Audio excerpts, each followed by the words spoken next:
Live? Yeah. Starting now. Good evening, everyone. And I'm sorry the meeting was a little bit delayed because of some technical problem, but welcome everyone to the meeting. And can I just start saying thank you for previous chair of the committee, Councillor Louise Brett, for hard work and chairing this local development plan meeting. Just to let you know, she's now the cabinet portfolio holder for decent living incomes. So turning back to the agenda, apologies for absent. Good evening. We have apologies for absence from Councillor D. Martin. And we have on Zoom, we have Councillors Ball and Jassel. And Councillor Charan Sharma will be joining meeting later on. She's getting late. Any urgent matter? Not in my knowledge, if there is any. No. Declaration of interest? Any declaration of interest? Matter to be considered in private? None. Minutes of the last meeting, yeah. So minutes of the last meeting held on 23rd of March will be available. The minute of the meeting will be available in a future meeting of the next local development advisory committee group. Item 6. So this is Ealing Council's local development plan update, ladies and gentlemen, and this is the main item for discussion tonight. And theme of this meeting is climate action with particular focus on energy, carbon management, and biodiversity net gain. There are very technical matters, and I am pleased we have a panel that include an external speaker who will help explain the key evidence base and emerging local planning policies. It is important to note that the annex to the report is draft and therefore a work in progress. We are also joined by Cabinet Portfolio Holder for Good Growth and New Housing, Councillor Sheetal Mandro, and I know Councillor Mandro and officers are keen to get feedback from the committee on the emerging policies. So, ladies and gentlemen, can I first introduce Steve Barton, our strategic planning manager, to introduce this crucial item. Steve, all yours. Thank you very much, Chair. Sam, can you run the slides, please? So I'm strategic planning manager. I'm responsible for the local plan, and I'm intending to provide a short introduction that will set the scene, outline the wider policy and planning framework and why the local plan matters. And when we were planning this meeting, I don't think we would have anticipated that this subject matter would be quite so topical, given events of the last week in particular, earlier today. So if we have the first slide, Sam. This chart will be familiar to some of you, produced by the Intergovernmental Panel on Climate Change, showing the change in global mean surface temperatures since records began the end of the 19th century, showing that inevitable and inexorable rise in heat. Go to the next slide. Just to show how the evidence is changing so rapidly, this chart was captured from the BBC only a few days ago, recording the hottest day on record globally on the 6th of July. Of course, that record has already been broken today. And if we go to the next slide,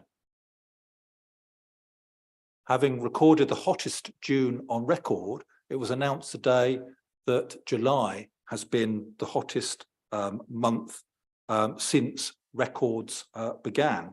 And some experts, some scientists believe it may well have been the warmest month in the last 120,000 years. And it prompted President Biden at a meeting earlier today to say that the climate threat is existential and that no one can deny the impact of climate change anymore. The Secretary General of the United Nations said the era of global warming has ended. We've now entered an era of global burning.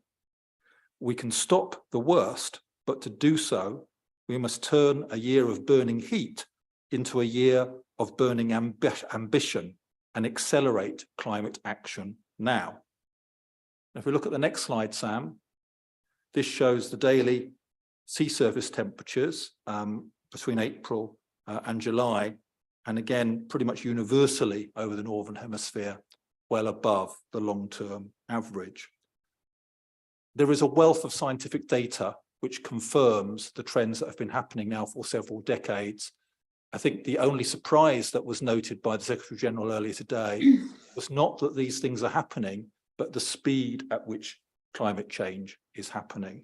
And certainly anyone who's been following the news over the last weeks and witnessed the bushfires, the heat dome in North America, the floods, etc., can see the manifestations of climate change happening. Sam, next slide. So I want to start by sort of setting the sort of policy and planning policy framework. Next slide. In terms of the wider policy framework, the Climate Change Act 2008 introduced legally binding targets for the first time for the UK to reduce carbon emissions by at least 80% by 2050 compared to 1990 levels. And the Prime Minister announced in June 2019 that this would be strengthened through higher net zero targets for 2050. Ealing Council has played its own part. We declared a climate and ecological emergency in April 2019 and issued a strategy to that effect, committing us to becoming carbon neutral, not just as a borough, but as an organisation by 2030. So no lack of ambition, either by the nation state or by the local state. Next slide, please. And this is reflected in national planning policy. In the national planning policy framework, amongst the preamble to the chapter on climate change, it says the planning system should support a transition to a low carbon future, should contribute to radical reductions in greenhouse emissions, encourage the reuse of existing resources, support renewable and low carbon energy, that local plans should be proactive in both mitigating and adapting to climate change, and that we should support appropriate measures to ensure future resilience. Next slide, please. The London Plan, which of course, remember, is an integral part of our local plan, sets a framework for how London will develop over the next 20 to 25 years. And it's supported by a range of different strategies and supplementary planning guidance documents which support implementation and delivery of the plan. And Ealing's local plan, remember, must be in general conformity with the London Plan. And the approach of Ealing is not to repeat policies in the London Plan because they already form part of the statutory development plan for the local area. And so it's important to remember there is a comprehensive existing suite of policies on climate action in the London Plan. But officers in Ealing have identified gaps which we feel need to be addressed. And so the proposals in the annex to the cover report to this committee sets out some of our emerging thinking. So next slide, please. And let's talk about then the emerging local plan. So climate action in the Reg 18 version of the local plan is clearly a cross-cutting theme. It features across multiple areas of policy throughout the plan. In chapter 3, in terms of the strategy, in terms of highlighting some specific measures in the various town plans in chapter 4, and currently has a series of placeholders in chapter 5, which are the main development management policies, the technical policies, if you like, that are used to assess planning applications. And so since that report plan was published for consultation between November and February of this year, we've been undertaking further work and gathering further evidence to support our policy approach, and that's what we want to highlight today. And what we are seeking to do, as we did in our last adopted plan back in 2012, is to set more ambitious, more challenging targets at the local level than exist within the suite of policies in the London Plan. Now, clearly, obviously, this is a big topic. So in the appendices to the annex, Appendix 1, 2, and 3, we do highlight, firstly, those areas of the London Plan and the draft Ealing local plan, and how those policies set out our measures to deal with climate change adaptation and mitigation. We also set out the further work streams, the additional work that we're doing. So we're not going to be able to cover all of those areas. We want to focus on some specific areas today. Next slide, please. And again, just to re-emphasize the point, tackling the climate crisis is one of the 3 strategic objectives of the Council, and indeed has its own specific portfolio holder dedicated to that cause. Next slide. And so the key areas of policy focus we want to talk about are carbon and energy management and biodiversity net gain. Now, biodiversity net gain arises from a set of draft legislation which is being proposed by government. Regrettably, not all of the guidance that we expected to be published and available is available yet. So there's an element of intelligent guesswork in terms of anticipating what may be coming down the track. In terms of carbon and energy management, we are proposing some new policies, and these are the result of the evidence base that is published in appendices 4 and 5 of the annex. In terms of your bundle of documents, Appendix 4 is on page 45, which is the short summary, and the longer technical annex appears on page 73. And why are these policies important? Because we believe that they are areas of policy where we can make significant impact. Although I want to stress they are draft proposals and there is still further work in progress to underpin the evidence to support the approach.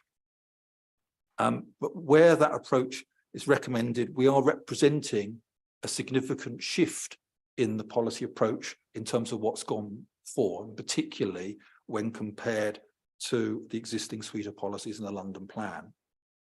And as the chair has already outlined, particularly in relation to carbon and energy management, these, I'm afraid, are very technical matters. And therefore, given that the local plan has to be quite a technical document, the language we use in the policy can be quite difficult to unpack. And so we will do our level best to try and explain the approach that we've adopted. So next slide, please, Sam. And the next one. So the first topic I want to deal with then is energy and carbon management. And we want to divide the discussion really into 4 main segments. The first and most important and possibly most difficult technically relates to operational energy. And we'll go through that first. We'll pause, I think, at that point to allow opportunities for questions, comments, discussion. I'm then going to go through the other 3 areas of embodied carbon, the whole life cycle carbon assessments, and circular economy statements. The latter 2 in particular are very detailed policies in the London Plan, which we are intending to supplement. But clearly my strong personal and professional belief is that we cannot continue to permit development that effectively becomes obsolete as soon as it's built. And one of the problems we have with the existing system is that effectively developers are given the option of effectively paying a fine rather than building genuinely energy efficient and sustainable buildings, despite the fact we've ramped up the level of the fine over the years. So what we want to do is to develop a suite of planning policies that deters that from happening, sets clear requirements, and allows for new development to fit in with our requirements for future climate. So next slide, please. So let's say this first segment is about operational energy. Operational energy is effectively emissions that arise from the use of buildings over their lifespans and are divided into two parts. Regulated emissions are those emissions that arise from energy used by fixed building services as defined in building regulations. These include things like space, heating and cooling, hot water, mechanical ventilation and lighting. But it also includes unregulated emissions, the emissions that arise from the energy consumption of systems which are not regulated by building regulations, things like IT equipment, lifts, appliances, and so forth. Next slide. And you will be familiar, members of the committee, with the first study that we brought to the committee, which sort of set the scene towards net carbon, which we published in 2019. This investigated how carbon offset pricing could be used to incentivize new buildings to achieve greater carbon reductions on site. And it proposed a stepped carbon offsite price to discourage carbon offsetting as much as possible and incentivize greater carbon savings on site. And the report that we published last week, called Delivering Net Zero, takes that work one stage further. It reviews and expands the original analysis, and it provides information direction for the policy making process for planning officers. And Ealing hasn't stood alone in doing this. We've worked collaboratively with 18 London boroughs, all participating in the study, with close cooperation from colleagues at City Hall as well. And two potential policy approaches were evaluated. Now, this is the point of the meeting where I have to ask whether or not our technical expert has been able to resolve these technical issues and join us. Thomas, are you there? Can you hear me? Steve, he's not been able to join at the moment. Okay, so we were going to get Thomas Lefebvre, who is a energy and sustainability engineer, but we've had a technical problem. He was one of the co-authors of the report from the consultants Etude, and he was going to outline the methodology, findings, and recommendations that we were that are proposed in the report. So instead, I'm going to go to my learned colleague, Sam Cuthbert, who's a principal planning officer, whose original brief was actually just talk through the policy suite and the supporting text. But I may ask you, Sam, if you can give a little bit more background, in particular, to explain the two different policy approaches that were reviewed, why we have suggested one of those approaches, and how the metrics work in particular. So, Sam. Great. Well, hopefully everyone can hear me. We can. Yeah. Great. Excellent. I'll proceed. Sorry, it's slightly cumbersome to run the slides on Zoom and also talk, but if you can hear me, that's the first step. So I'll give a brief summary of what was to be Thomas's presentation. And certainly if there are any detailed technical questions which he would have been able to answer, we can take those outside of the meeting and get back to you. But so launching then into the description of this evidence base, obviously this particular study was a response to the fact that there have been a lot of changes to the approach to energy policy over the last few years, reflecting particularly what the changes that Steve detailed at the beginning of the presentation to the circumstances in which we find ourselves. In particular, the context for this work was set by London Net Zero Pathway, and that set out a series of performance standards for individual buildings and for the city as a whole, including a 40% reduction in heat demand of buildings, the requirement to retrofit over 200,000 homes every year to achieve the equivalent of EPC level B, which would be classified as at 65 kilowatt hours per meter squared per year. Similarly, a range of national developments were also detailed by the study, including the banning of gas boilers in new developments, in this case by 2025. with boiler replacements proposed to be banned by 2026, subject to certain exceptions, and the objective of fitting 2.2 million heat pumps by 2030, including 84,000 in 2028 alone. The study also emphasised the importance of renewables generation, not just as an offset, as we'll expand on shortly, but also based on its independent value in reducing the energy requirement of those new buildings.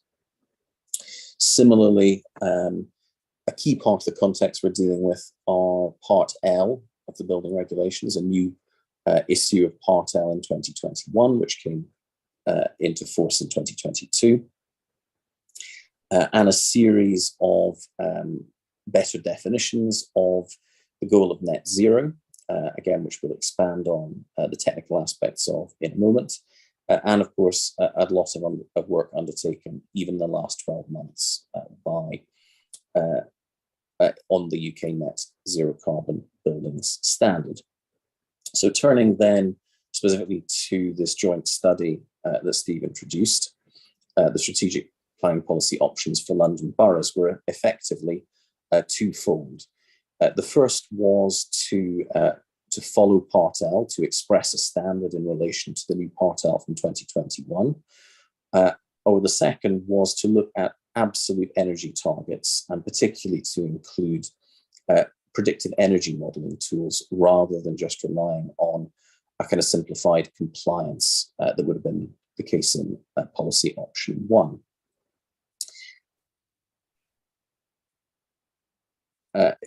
Summarising then the differences between those two options. Effectively, the key difference is that policy option 1 would have been a relative target. It's based on a required improvement over compliance with existing building regulations, that Part L, which is determined in relation to a baseline. It doesn't constitute an absolute target in and of itself. So effectively, policy option 1 would not have been a physical metric. It's something really that is only comprehensible to an expert, and which changes over time in relation to a particular set of building standards, making it quite difficult to monitor. It can't be checked during the operation, and it can't be used to quote, close the loop and improve the system over time. And in particular, it doesn't reward good design. Option 2, by contrast, is expressed specifically in terms of a number of kilowatt hours per square metre per year at the level that it can be metered. So it's therefore a physical metric. It's pretty much comprehensible to anyone, even if the figure itself is not meaningful. It's simply a case of understanding a higher number versus a lower number and then contextualizing that in relation to the uses in question. And of course, it's constant across time. It can be checked, it can be monitored, etc. The second main difference is that policy option 1 is simply less well suited to the achievement of net zero, largely because net zero itself has to be set in relation to a technical standard. And so expressing it simply as a percentage better than Part L would always be a relative measurement. And energy, therefore, not CO2, is the best metric, particularly as you're dealing with the sliding scale, the changing context that constitutes the decarbonisation of the electricity grid overall, as we remove more and more carbon burning generation and introduce cleaner and renewable energy. Difference 3 relates also to the significance of modelling and predictive modelling, which, as you'll see in a moment, is a key part of the policy approach that we propose. Effectively, Part L simply substitutes an estimate of unregulated energy use rather than the predictive modelling that we plan to implement in Ealing, along with the other London boroughs. Forgive me, I will fast forward through this section, as I don't think I could really add to anything that's in the slide pack. we can take technical questions on that. But suffice it to say, we have chosen not to go with policy one.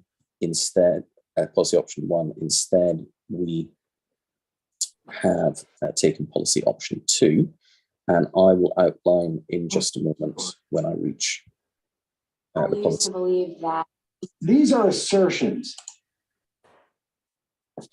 So, looking then at the specific draft policies, as Steve mentioned, the Regulation 18 local plan had a series of placeholders. So we're very pleased to be able to now introduce specific policies which make particular requirements. Now, as you'll imagine, given the technical nature of the exercise, these are reasonably technical policies, but I will break them down as we go through. And of course, we can take questions also as we go through. So the first thing to note about the operational energy performance policy is the threshold for activation, which in this case will be all new dwellings and non-residential development above 500 square meters. And again, that's supported by the detail of the evidence base that we have developed. Now, those forms of development should be built to a net zero carbon standard in operation. And we define that as including, first of all, the predictive energy modeling, which will demonstrate compliance with two specific factors, one in space heating and one in energy use intensity targets. I'll come on to those in a second, but what is significant is not so much for our purposes today, the particular targets we're applying to space, but rather the fact that what we're seeking to do is apply predictive modeling of both space heating and then other forms of energy use. The second limb in our definition of zero carbon in Ealing is to maximize on-site energy, renewable energy generation. In the past, that might have been seen as a form of offsetting carbon emissions. But in fact, what this second limb of the policy is doing is saying it's valuable in and of itself, and we want in new development all development to maximize on-site renewable capacity. The second, the third and fourth points are simply about defining the remainder of what we mean by net zero carbon. So effectively, net zero carbon would achieve an energy balance, which is to say it would meet all of the needs of the development on site. And where that is not possible, compliance would have to be, would only be permitted by making up the shortfall through payments to the council's specific offset fund.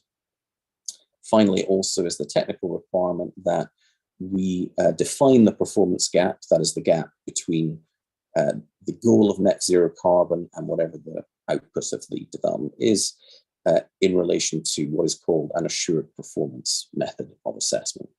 So quite a technical series of elements of the policy, but effectively all that it's doing is saying for limb one, we want all development to be as efficient as possible. For limb two, we require that we maximize on-site renewable generation. And then for 3 and 4, that effectively where that energy balance is not possible, the gap would be met by payments to the council's offset fund, and that we would accept only one definition, an assured performance method of assessment definition of that gap. So the significance of the policy is quite very broad. In particular, it will mean that new buildings cannot burn fossil fuels for heating. Only low carbon heat sources will be compliant with this policy. That buildings overall will be required to meet an energy balance, preferably on site, and if not, then through contribution to the council's carbon offset fund.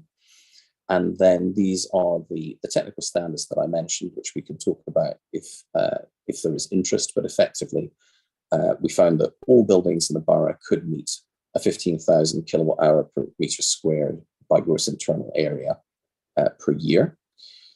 Similarly, we found, for heating that is, similarly, we found a variety of standards, which you see vary from the lowest, including all forms of dwelling and also warehouses, to the highest, which would be hotels, based on the energy use intensity for those types of use. And then finally, we define, this is from the supporting wording of the policy, the various words used in the policy. So, for example, what offsetting specifically constitutes and what the performance gap specifically constitutes. The key significance of this policy is it does, as opposed to a policy defined in terms of Part L of building regulations, it does reward efficient design and particularly rewards efficiency in terms of energy use. So I will pause there and I'll take any technical questions, any clarifications on this particular policy.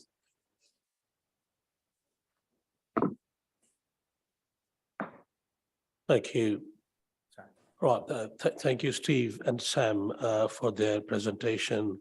On this point, can I also invite Nigel McCarty, our interim Assistant Director, Planning Services, and Alison Perry, our interim Climate and Sustainable Manager.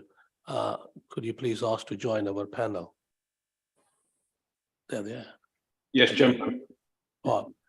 Thank you, Nigel. Thank you, Alison. Now I'm inviting members of the committee if they want to ask any questions, clarify any point, or make any suggestion. Constable. Yeah, thank you. Councillor, not Councillor Ball, Councillor Wall. Sorry, Councillor Ball. I'm sorry. Sorry. Thank you. Similar, not quite the same.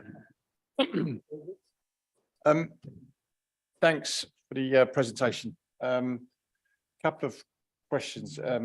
Firstly, I think option 2 is a no-brainer, really, and I won't dwell on that, to be honest. But a couple of things, 2 or 3 things from me. One is the offset, which is really irksome in planning terms. And how do we make the developers see sense in terms of when they build something that is carbon neutral rather than paying a fine or whatever that fine may be? How do we make it so that financially or whatever it is that they have to do that within this borough? And I think that we should weight it so heavily that it's in their best interest to make the buildings carbon neutral, etc. And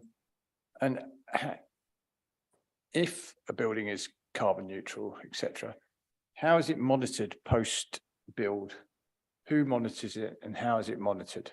Because it's all well and good saying, that's how it will be. And I saw that is it performance gap? That's between design and build, but post-build, how's it, does it deteriorate? Does it actually meet what we actually said it was going to do, etc.? And the one I note that you mentioned that we cannot burn fossil fuels. There was a quote there.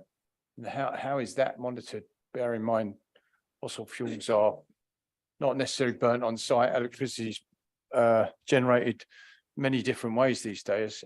So how do you monitor where that electricity comes from, whether it's renewable source or non-renewable source? I just want to drill down really in terms of this, please.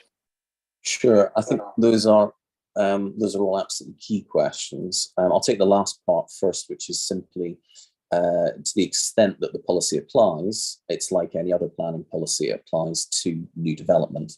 Therefore, the way that we will monitor non-use of fossil fuels for heating is simply we will not allow those to be spec'd in the building. So it will not. It's effectively the footnote, the component of the policy which covers that is simply noting that is not an acceptable part of any scheme that we would grant permission to. Broader monitoring is a bit. Sorry, how's that? How do you monitor that? How do you know? So monitoring something my colleague Gina may be able to expand on a bit more. I think in relation to this policy, the non-use of fossil fuels is simply we would not grant permission to a scheme which contained heating by fossil fuels. Just heating by fossil fuels, not lighting or I don't know, what else is there? Air conditioning or whatever. Well, as you say, the prevalence of gas lighting has diminished in London. I'm pleased to say, since the Victorian era at least. But Yeah, I know. Don't be sarcastic, but what I'm asking is, and I think maybe you're missing the point. Is you said Sure. heating? I'm saying Yeah. lighting. Lighting is in the form of his. Is it acceptable to have fossil fuels used for lighting? It wouldn't be, no, but it's not really a use case that we see. And so it's not something that's covered by the policy. I mean, without kind of going off into absurdities like saying whether the policy affects candles or something like that. Again, it's simply covering, as a planning policy, covering what is specified on site at building stage. And I think we can come to the monitoring side of it in a moment. Does that answer the question? It's basically, we effectively wouldn't consider an application, we wouldn't approve an application where there is a specified heating system with fossil fuels. Right, Sam, thank you, Sam. And Steve, you wanted to explain more. Yeah, I think if I've got the question right, and correct me if I've got it wrong, I think there's a difference here between how electricity is generated via the grid, because let's be absolutely clear, whilst obviously government policy is committed to, for example, phasing out gas, I think the last figures I saw, something like 50% of our electricity is generated through gas. There is obviously much more significant generation through renewable sources than before. There is still a very significant component generated by nuclear, and that is considered by government to be renewable, is considered to be acceptable, although some people I think would beg to differ in terms of that, particularly in terms of the handling of the waste elements. So I think in answer to your question, how the electricity is generated is a different matter, and clearly obviously that is probably a matter which we can't dictate through the local plan. That is a matter for national planning policy and national energy policy to determine. But what we can do within the planning system, and I think it rather neatly reflects the limitations of what we can do as a local planning authority in terms of our credentials, in terms of having an impact on climate action, is what we do as a local planning authority is determine new applications. And so whereas there are many schemes which currently go through the MINSA which will use gas as part of the local system of energy within people's homes through gas boilers and the like, we can mandate that is no longer the case. But obviously, if electricity is being plugged in through the network and is coming from other sources, which no doubt will be phased out over time, I think that's an issue. But in terms of the monitoring, I think the advantage of the approach that is recommended and the one which officers in draft have suggested that you adopt is that because we're using different metrics, we think that better incentivizes developers to design schemes for the longer term. And because we're measuring performance against a number of metrics, space heating demand, energy use intensity, and so forth, it basically rewards the better designed schemes. And the significant advantage is energy use intensity can be measured post occupancy. So you can actually measure what was predicted in terms of the energy use, and that would cover, things like space heating, domestic hot water, ventilation, lighting, cooking appliances, and so forth. And you can measure that with what happens post occupancy. And I think that's a real difference between the approach that we have now and in the slightly upgraded policy approach one. Yeah. Does that help? Constable, please. Slightly. Thanks. Should I come back to part one of the question? I just, Could I possibly respond to that? Sam, just 1 minute, please. Yeah, Constable, you want to repeat the question? The question wasn't can it be monitored, it's who monitors it and how it's monitored post build. And the reason I brought up the first question was because I've made a note saying something about from the officers said something about we cannot burn fossil fuels. So we should be clear with that statement. We're saying they're on-site fossil fuels. Unless I misheard it, and I may have. But yes, please address the third question. No, you're quite right. So the question I took down from you first was basically in relation to how do we make this challenging enough? How do we make the alternative to on-site provision or on-site efficiencies effectively penalising development? And I think the reason I spun back to the first slide was simply to show that the policy is expressed in relation to specific technical standards, these two tables, 5.1, 5.2. And if we go forward to those tables, it's effectively saying in all forms of development, space heating demand should be less than 15,000 kilowatt hours per meter squared, defined by gross internal area per year. And according to use type, they should be less than each of these standards that are set. So the reason that we're confident this is a demanding standard and that developers can't simply go for offset is, first of all, each of those targets, both the blanket heating target and then the specific energy use intensity targets, have been shown by our study to be achievable, particularly by the set of measures that are set out in this predictive energy use methodology. So effectively what we would be asking development to do is use the measures that we've identified to achieve the targets that we suggest are possible, again, according to this evidence base. And only in the event that those measures were modelled by this agreed methodology as being unsuccessful in producing those savings, only then would it be possible to offset. And those offset rates are calculated based upon effectively a somewhat less preferential rate. So in no case is there an economic incentive to offset, and each of those targets is also set effectively as a performance standard. You have to basically show that you cannot comply with it. So hopefully that answers the first part of your question. Sam, could I jump in there as well? Please do. Yeah. Yeah, okay. I just wanted to say in terms of the carbon offsetting as well. So prior to this study, the 2019 one suggested a £330 offset price per tonne of CO2, and this study has increased that again to actually £880 per tonne of CO2. So again, it's increasing that amount for the carbon offsetting, and hopefully that as well will add to the incentivize developers otherwise. Thank you. Thank you, Gina. Nigel or Alison, do you want to come and clarify more on that point?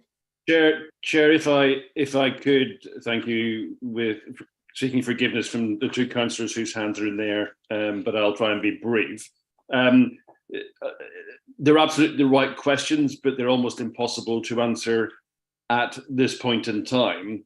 The purpose of this debate and the detailed thinking that officers are trying to set out for you in terms of how we've arrived at these emerging policy suggestions is it's absolutely within the gift of Ealing Council to decide what its ambition is, not only organisationally, but how it's expressed in the local plan, but equally how it's expressed in the climate emergency and ecological plan strategy, which has been recently agreed through Cabinet and Council.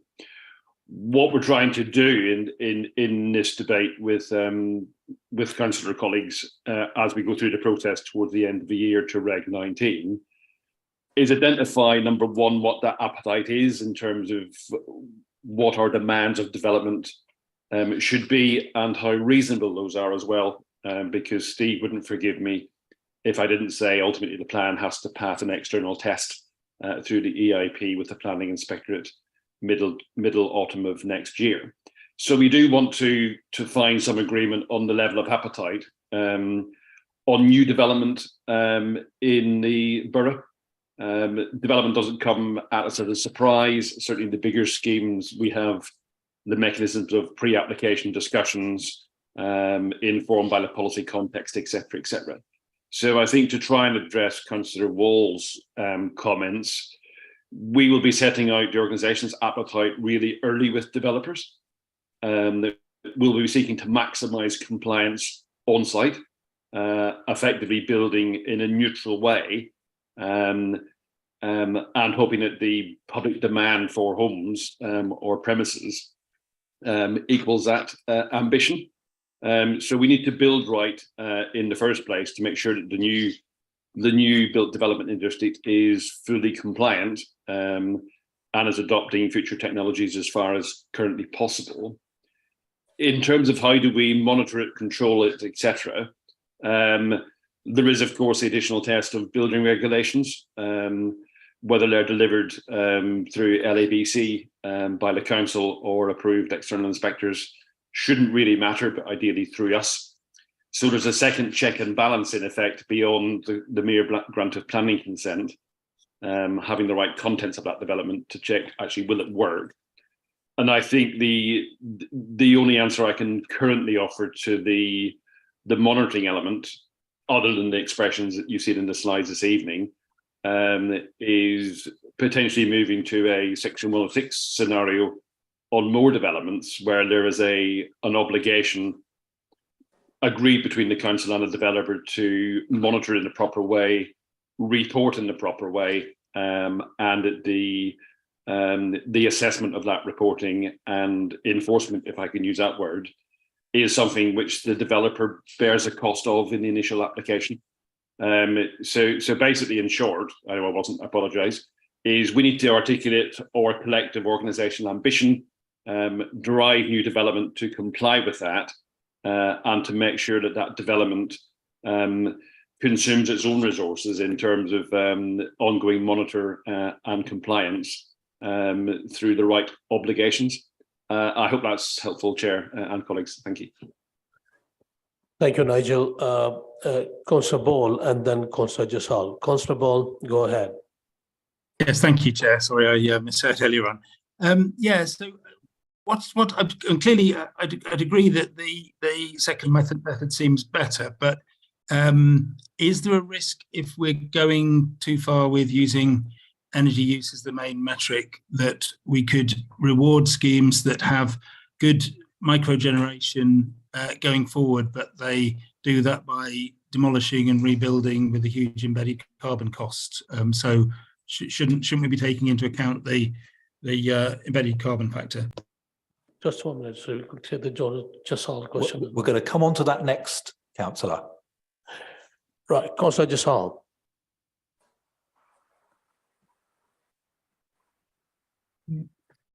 Yes, good evening. Thank you, Chair.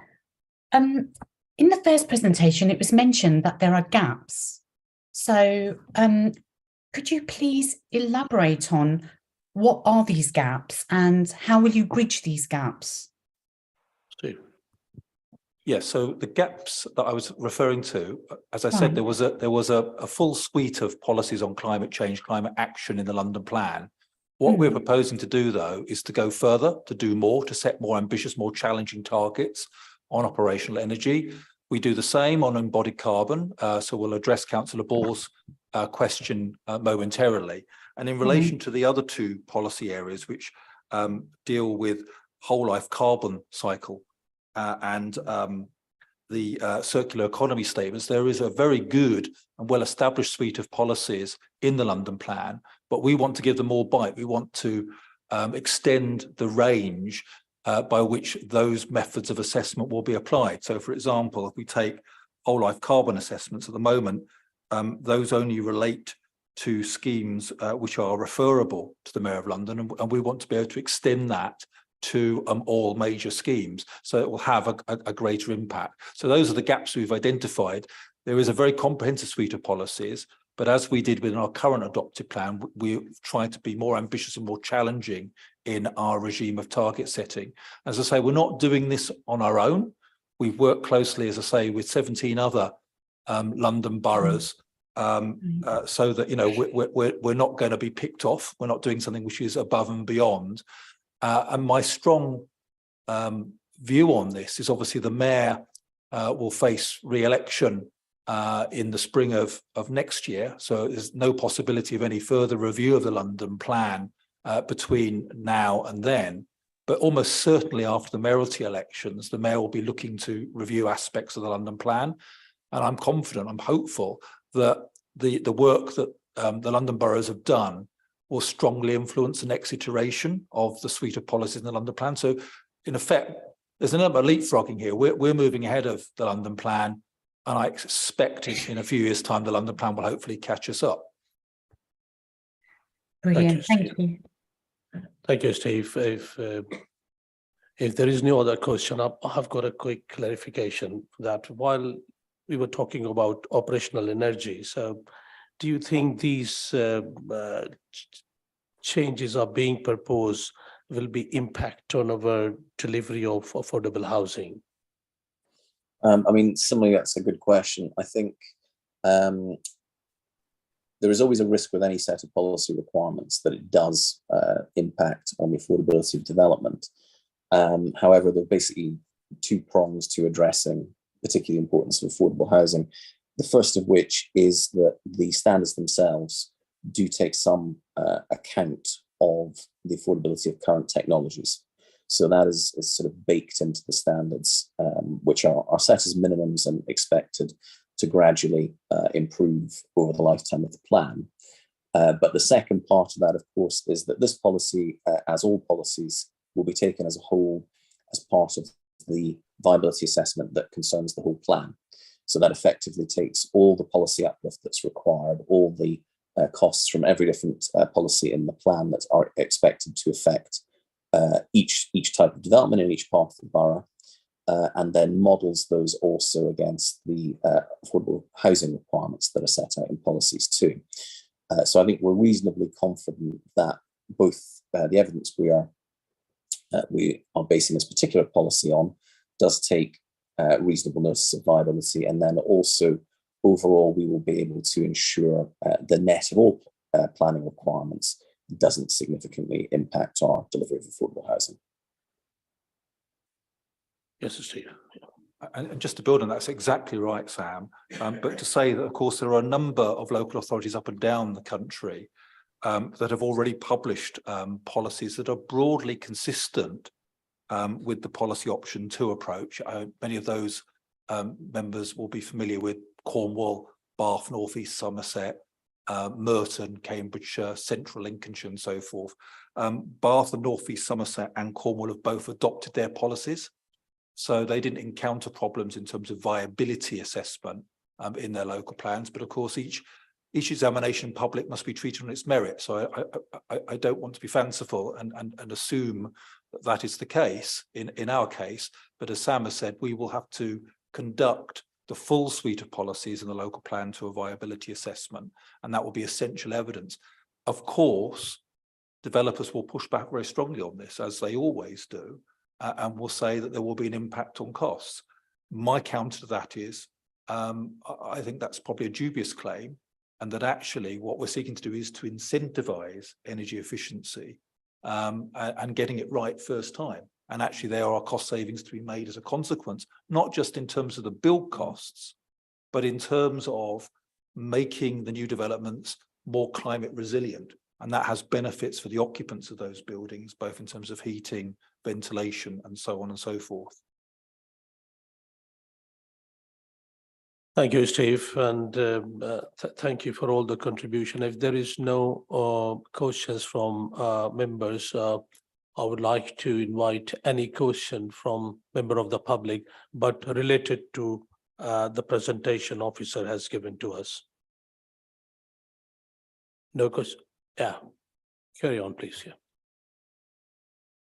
Please. To come forward.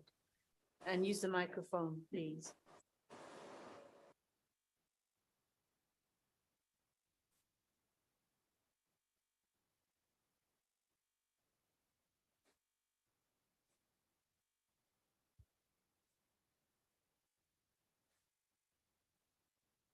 You have to press the button. Oh. My observation, in terms of energy efficiency, residents on the old so, like on the old council estates, pay less than those who actually moved. So the new builds are not necessarily being, even though they are being marketed as energy efficient, the energy efficiency of the old homes are much better because people's experience of what they pay in bills for energy is less. And it has to be that the existing homes are more energy efficient. And also it had been, about the operational and the embedded carbon. And demolition had been, one way of renewing homes and creating the so-called affordable homes. However, with demolitions, there is a cost, the huge cost to the environment. And in South Acton, it's only demolition. I don't see any refurbishment or renewing. So it's costly to the environment. Okay, thank you, Goshen. Could I ask you to come forward and these two questions, and I will wrap up that discussion, please. Yes, on refurbishment and fossil fuels, I recently saw an application for a change of use of a family house to 9 flats, and they were asking for 9 gas boilers. Now that was only in this last year. How do you stop that happening? Because 9 gas boilers is an awful lot of gas boilers. That's one thing, but also, and I'm completely against carbon offsetting. It still doesn't get rid of the carbon in the atmosphere, however much you pay. So we do need to stop the carbon offsetting. But what about the quality of build? Because unless you, especially with refurbishments again, because I mean, Ealing is full of properties where people are going to have to refurbish and make them more climate friendly. I don't know how there's nothing has been said about this refurbishment, how they're going to do this, rather than to put it so they're not heating by fossil fuels. Thank you for raising that good point, and thank you for asking that question. Steve? Yeah, very quickly, I mean, answering that second question first, you basically have put your finger on the problem with the planning system and what we can and what we cannot do directly. Clearly, obviously, what we've been talking about is a suite of planning policies that will govern how planning committee, how officers under delegated authority determine new planning applications. So that's new development. But as you quite rightly observe, the bulk of development, the bulk of the built environment already exists. But these are not matters which are necessarily going to come through the planning system anytime soon. And that's the limitation. You know, I did say right at the beginning, we have to be clear what we can and cannot do through the planning system. It could be argued, and I don't necessarily support this, that obviously by having offsetting and that fund coming to the council, that is money that's generated that can be used to retrofit properties. And indeed, the money that has been raked in as a result of developers paying the fine has been used, is being used, and there's a very ambitious programme which has been developed in recent years for retrofitting, but obviously of council stock. But let's be blunt, it's a drop in the ocean compared to the total building stock. So what this policy effectively is trying to do is to not allow new build to add to the future problems of retrofitting. That's what the planning system can do. The other issues in terms of mandating how we deal with the historical issues and the resourcing of that are matters which will have to be dealt with by other means. In terms of the first question, essentially what you were talking about was embodied carbon. We're going to come on to that subject momentarily, so hopefully we'll try and address that along with Councillor Ball's question earlier. Sorry. Just while we're on existing housing stock, I was going to mention this because exactly right. The most buildings are existing; they're not new, and so in terms of addressing carbon and environment, it's addressing the existing housing stock rather than the new. Although we shouldn't ignore the new, but it's probably not a major topic for this evening. However, there is work to be done about pre-application guidance, information on the website, because the information Ealing has on its website is pitiful for refurbishment of housing, existing housing stock. There's permitted development rights, restricted permitted development rights, all of which could be explained better and encouraged where they're not necessarily part of new planning applications, but planning does have a role there. But I think there's work to be done, and quite significant work to be done, to make that refurbishment clearer. I just thought meant that now because it's in context with the discussion. Thank you for your contribution, Councillor Driscoll. On this point, I would like thank you for your contribution, and I would like to invite Steve Barton to introduce the next item, please. Or could we just hold the question and we will come back to you? Thank you. I'd like to complete our discussion then of carbon and energy management. So there were 3 other topics that we wanted to cover, including embodied carbon. So if I hand back to Sam. Great. Hopefully everyone can hear me. I apologize, I was kicked out of the meeting there. I am now back. I think hopefully you can hear me and see the presentation. Yes, we can.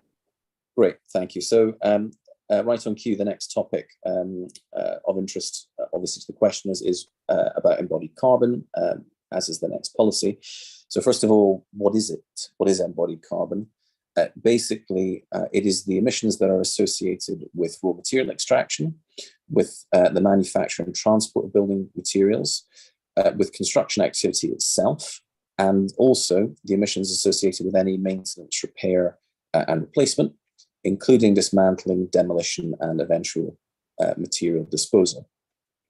That last point comes over also into building reuse, which we'll cover in a separate policy, but effectively then going on to the draft policy for the plan itself. This is thankfully a great deal less technical a policy than the previous one. And it effectively simply sets out that 4 major developments,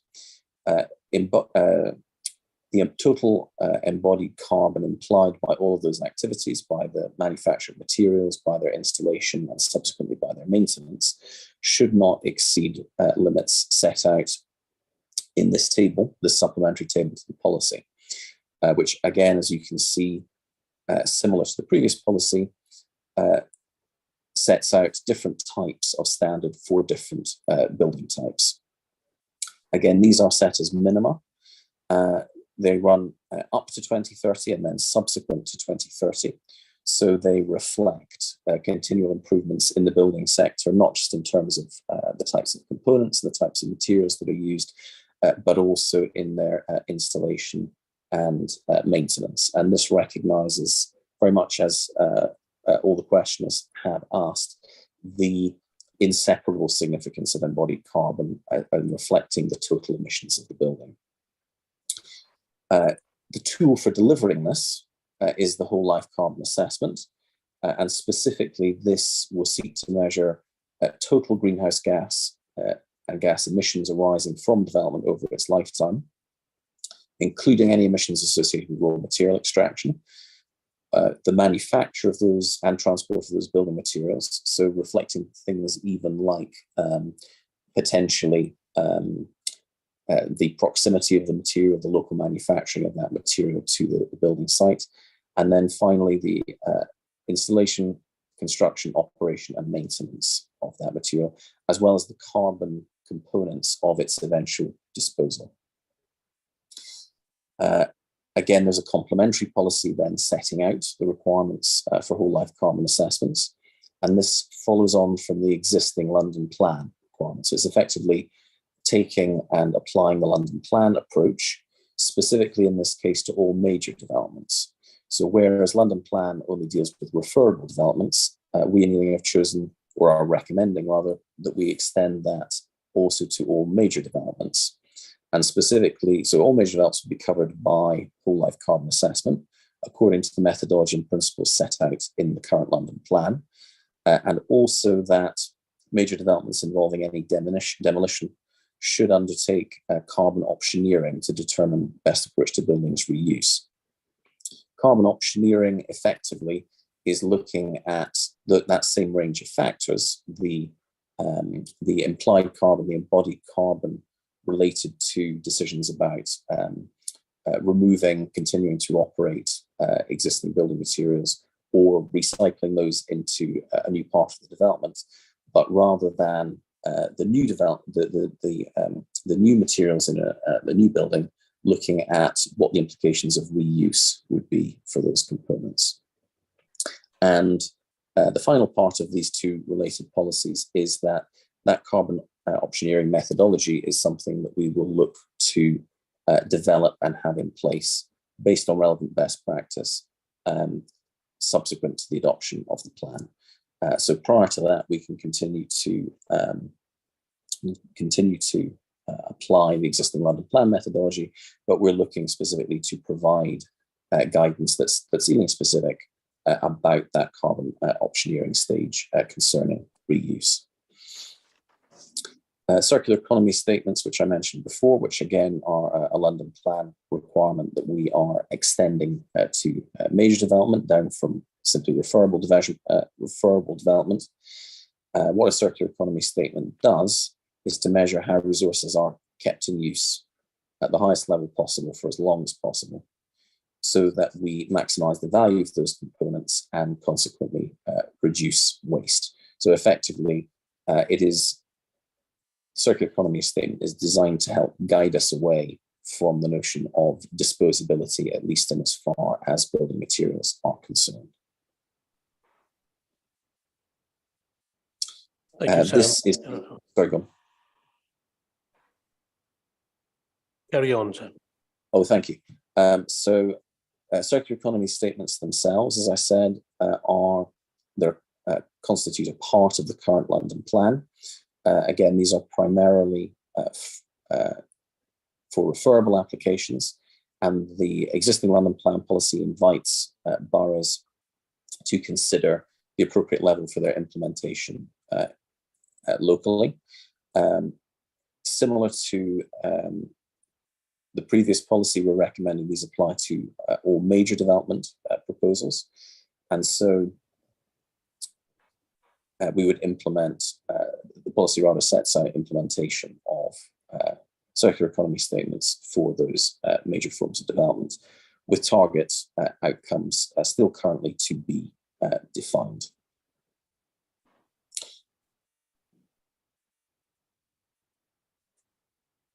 So are there any questions on those policies? Thank you, Sam. Thank you for that presentation. Any question related to embodied carbon and circular economy statement? Yes, Councillor Driscoll. I'm just trying to get it into my head in the practicalities of how it works. So you want to replace an existing building and you think about, well, what carbon that's embodied in that building are we going to be wasting by demolishing and replacing with a new building? But that old building may be incredibly inefficient, poorly insulated, but just happens to have a lot of concrete, stone, or whatever.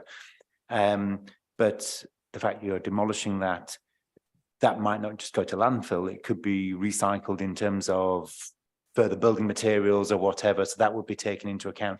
I'm just trying to understand the practicalities rather than some higher level theory of it, but that's what I'm understanding, that the developer would have to declare that they are taking an old building and using it in some way rather than just turning it into landfill, to show and demonstrate that it's got a future life.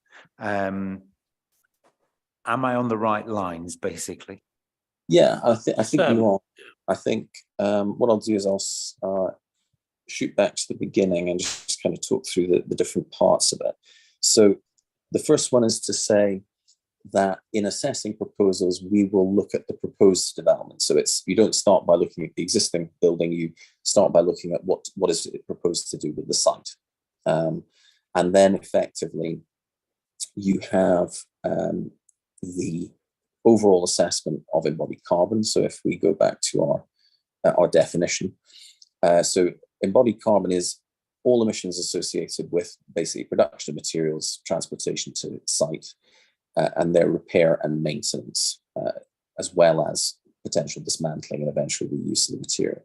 So effectively, in developing your proposal for your new use, you're expected, first of all, not to exceed the relevant standard in embodied energy for the total bill of materials, the total sum of materials that you plan to use for that building.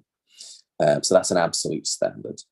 Within that, there are two different methodologies. The whole life carbon approach here, which looks at ongoing emissions. So it looks at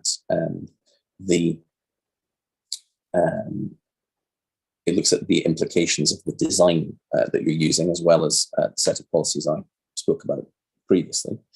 But then also the possibility for direct reuse. So effectively, reuse of the site is split between these two second parts of the policy of, can you readapt and reuse the materials as they are, or are you looking, in which case there's a carbon bonus for your total embodied energy.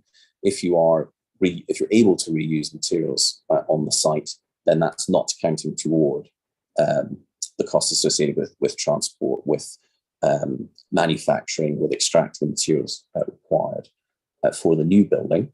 But then to what extent are you able to repurpose and reuse this? So it's effectively, there's three different parts. It is an absolute standard, and then it's two different ways of looking at how do you quantify the benefits or otherwise of reusing what is currently there on site.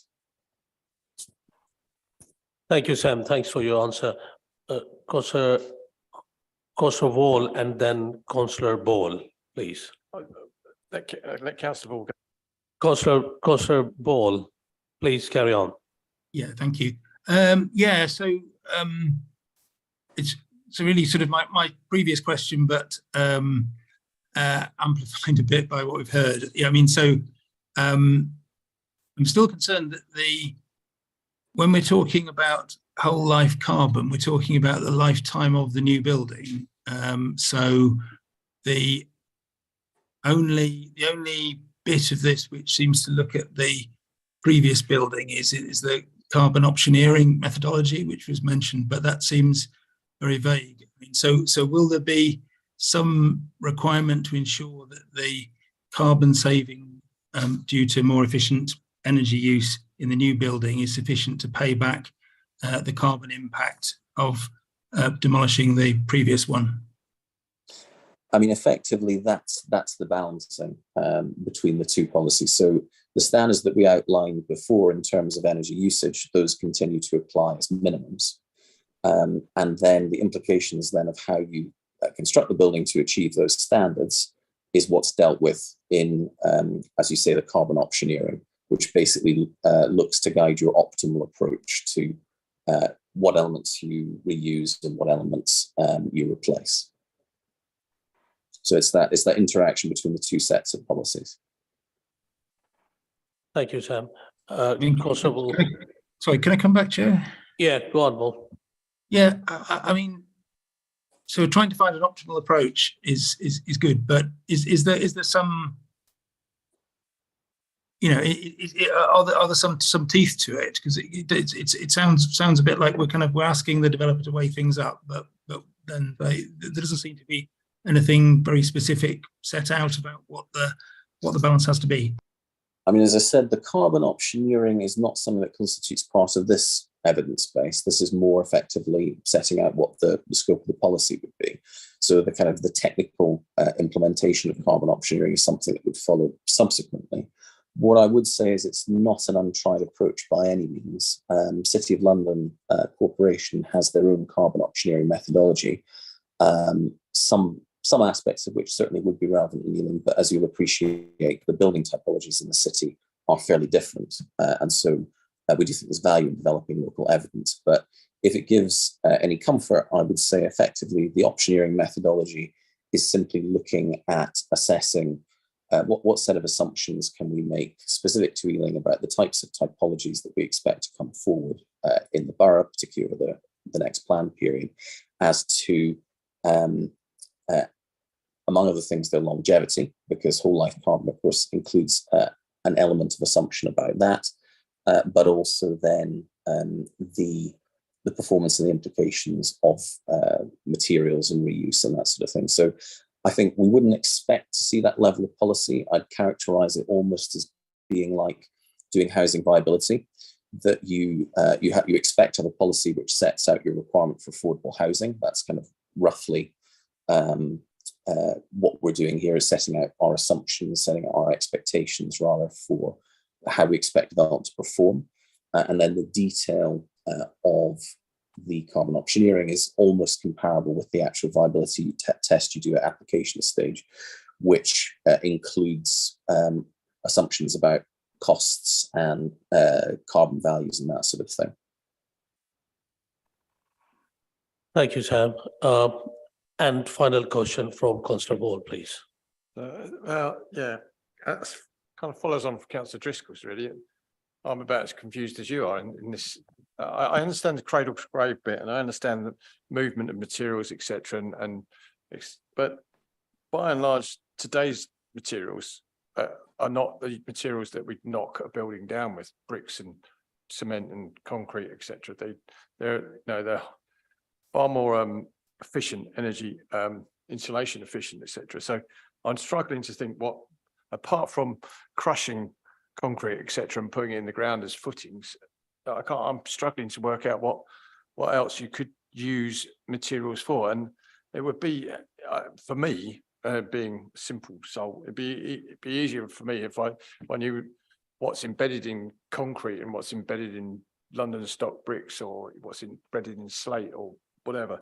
But what I was going to say was, I mean, the one thing out of the one thing that came out of COVID-19 was the throwaway society has slightly been taken down a peg or two, and people are now thinking about circular economy a lot more. So I think it is a topic that we should obviously explore, and we are exploring, but I'm struggling to work out what that incentive is to keep a building because most buildings, and I think Libby mentioned it, most of Ealing is kind of Victorian, Edwardian buildings. It's going to be struggle to keep any of those to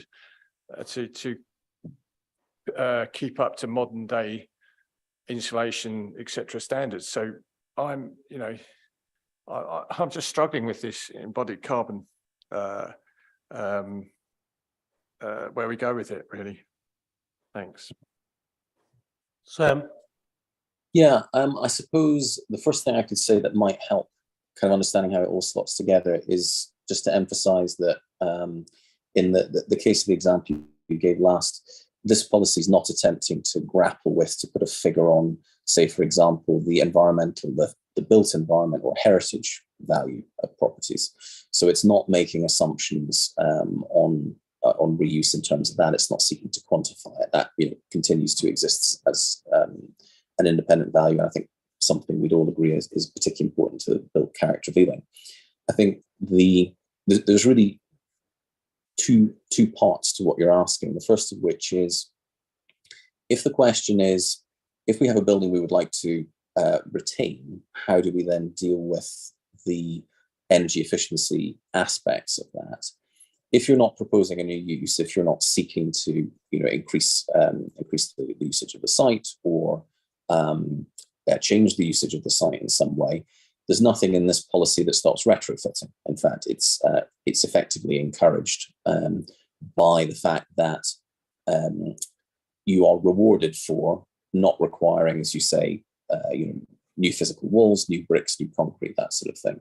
If none of that needs to be brought onto the site to satisfy the use that you're seeking to get out of the site, if it's just a question of improving the performance of it, then that's less a question of the embodied energy policy. It's more about what can we do in terms of physical retrofit? How can we get closer to, although probably it should be said, not reach, the standards that were set out in the energy usage policy. So nothing in this talks particularly to the abstract value of what's currently on site.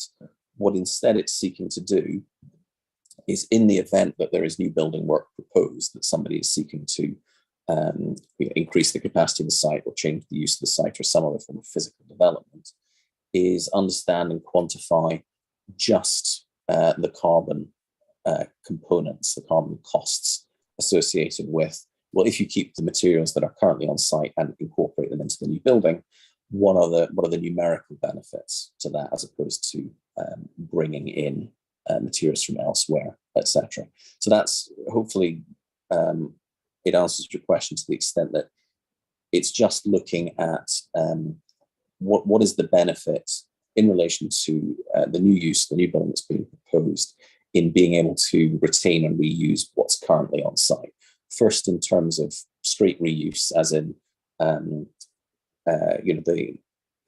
brickwork or the stonework or whatever it is, being reused as brickwork or stonework, and secondly, as you say, is it going to be crushed up into aggregate and go into the base of the construction of the building, be repurposed? So there's that kind of hierarchy. Do you reuse as is? Do you repurpose it for something else? Do you avoid the cost of removing it off site? So it's not looking, as I say, at the benefit of the building as it currently stands. It's what are the benefits potentially of reusing what's on site in relation to the new proposals that you're bringing forward. Right. Thank you, Sam. Thanks for thanks for, it's very helpful. I'm sure, Councillor Ball, for helpful for your answer, and thank you very much again. And now we will now move on to our next topic, which is biodiversity net gain. Yeah, I will come back to you in the last, and we will give you the opportunity. Yeah, so now we are moving on the biodiversity net gain, where new, as you know, that where new developments is proposed, the policy aims to leave the natural environment measurably better state than it was beforehand.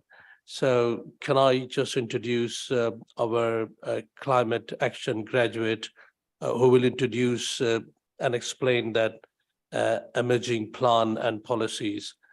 Gina Cook, are you there? I am. Thank you very much.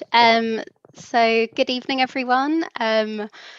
As the chair's mentioned, if you don't know me, my name's Gina Cook and I am a climate action graduate. So I've been working across the climate action and the planning policy teams. So today I'm going to be going through the planning policy related specifically to biodiversity net gain and what we are proposing to bring forward in the local plan in order to have more of an Ealing specific response to the new legislation. So to set the scene a bit, biodiversity has declined over many years as a result of both the human activity and development, and biodiversity net gain is an approach to development that aims to leave the natural environment in a measurably better state than it was beforehand. I think, as Steve kind of mentioned before, at Ealing Council, along with many other London boroughs, a climate emergency was declared in 2019, but also along with this was the declaration of an ecological emergency. So biodiversity net gain is going to play a really key role in addressing this emergency in the local plan as we move it forward. So throughout this part of the presentation, I'm going to be focusing on the current and new legislation that this policy is responding to. Biodiversity net gain in what we hope will be an Ealing context. I'm also going to be going through kind of the on-site versus off-site gains that come with biodiversity net gain. I'll also look at the legal requirements, and then I will go on to the proposed policy that officers have come up with to make it an Ealing specific approach. Next slide, please, Sam. Thank you.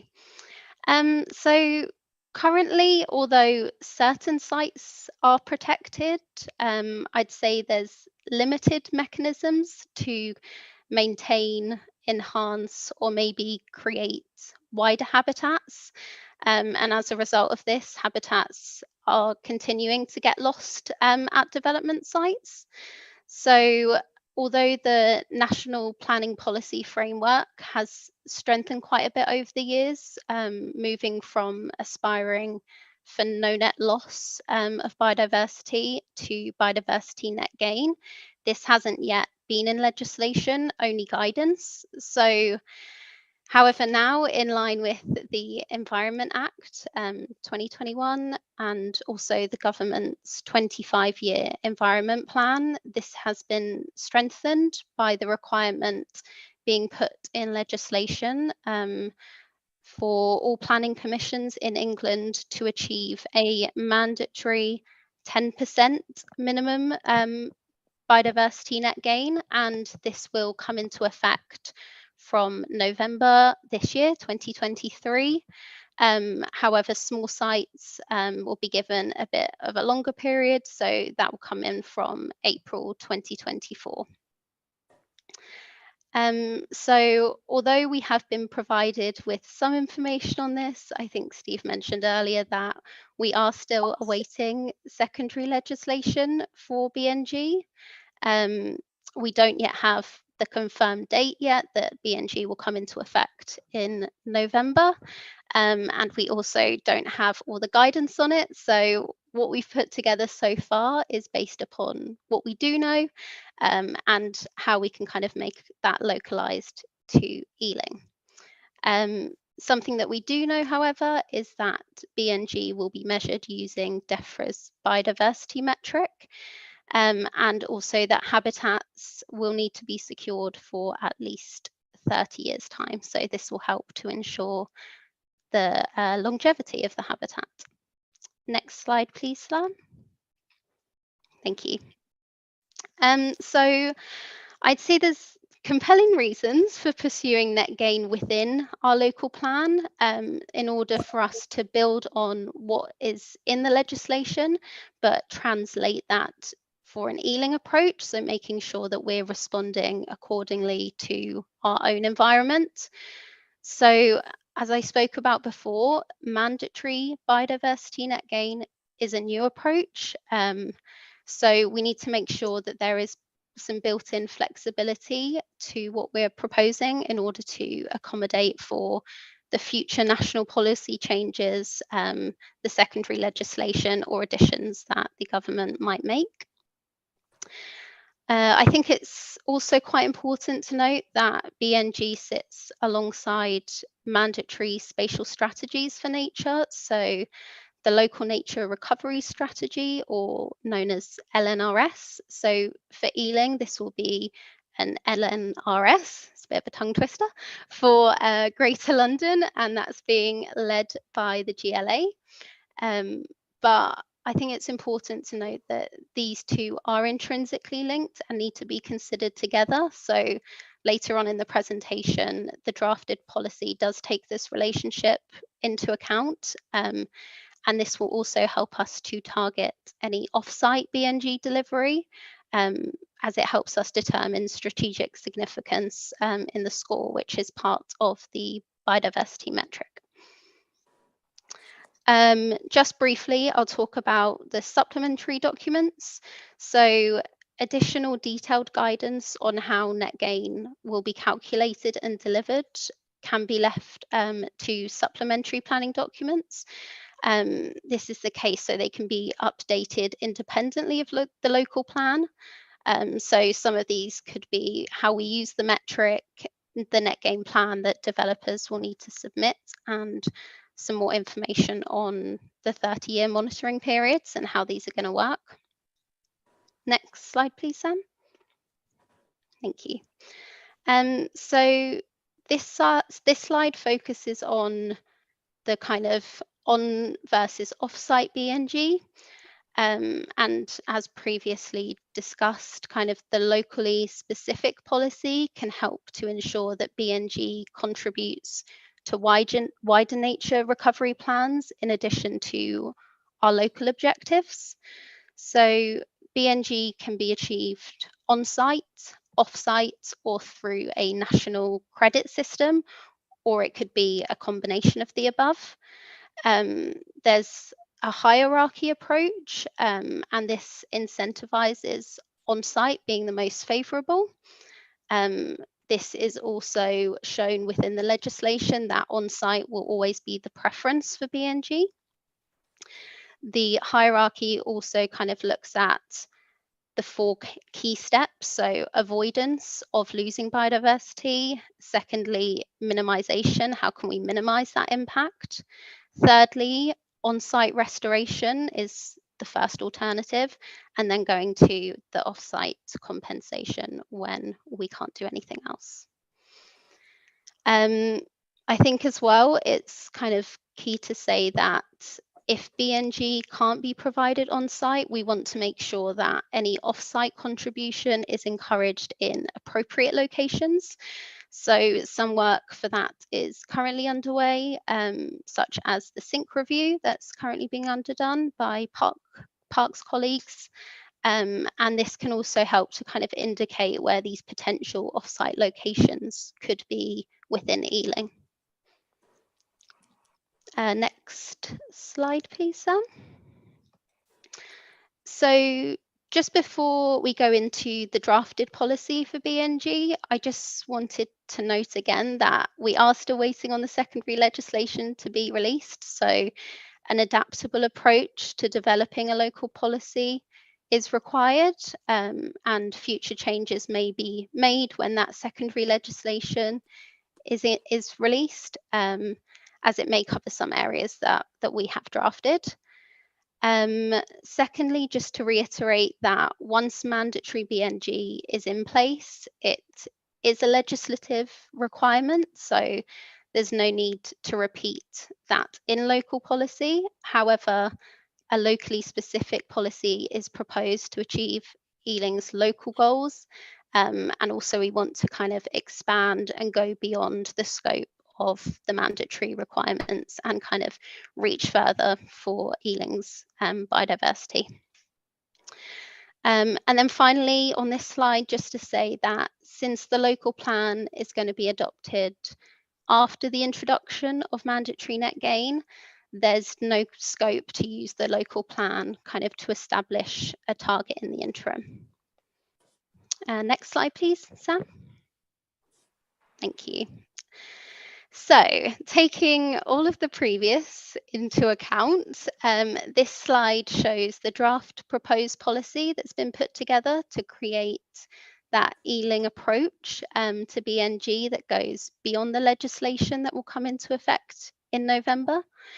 So a range of options were considered, and this suite of policy is what officers have currently decided to put forward to you. So this is still a learning curve as mandatory net gain doesn't come into effect until November. So the policies seek to maximise biodiversity found in Ealing and recognise the importance of going above the minimum mandatory requirements. So we're proposing a local target of 20% minimum BNG rather than 10% minimum BNG. I think a couple of points on this is that it's often the case that a kind of 10% fluctuation is a natural variation. So we kind of believe we should be reaching higher, especially due to increasing development, but also positive impact that biodiversity can have on health and well-being. And Steve mentioned earlier kind of about mitigating against heat in urban spaces. In terms of the additional investment required to move from 10 to 20% net gain, it doesn't necessarily mean twice the expense for developers. So this has been shown by other councils' viability studies. However, this is subject to Ealing carrying out their own viability study, so something that we would need to carry out ourselves. Next, there's a preference of securing on-site BNG, which is already met, as I said, through the mandatory legislation. However, where off-site BNG is located is going to be very important for an Ealing-specific approach and kind of where we can have more influence. So this has been tackled within the policy, determining that any off-site provision should fall within the Ealing boundary and as close to site as possible. So currently in the legislation, it doesn't indicate where the off-site BNG should go. So we're saying that it should be within the Ealing boundary. and it should be close to site. This will also be guided by improvement opportunities identified within local town plans. So some further work is needed to identify certain areas of opportunity, but a lot of this is underway, partly through the sync review. Next point is we've proposed that where offsite can provide greater impact than on-site, it may be considered after going through the mitigation hierarchy. So this can sometimes be the case if the site doesn't have potentially the space to create meaningful biodiversity net gain. Potentially there's sites nearby that are in a greater deprivation of biodiversity that need enhancement for a more local benefit, or potentially an area of scientific importance where BNG provisions would provide more advantageous results. However, again, this would need to be weighed up against the on-site benefits, which is always the first option. And then finally, what I kind of talked a bit about earlier is that we've proposed that BNG is consistent with the LNRS, which isn't currently in the legislation. So we're proposing that the off-site provisions must be consistent with the spatial strategies highlighted by this. And I think that is everything, Sam. Next slide.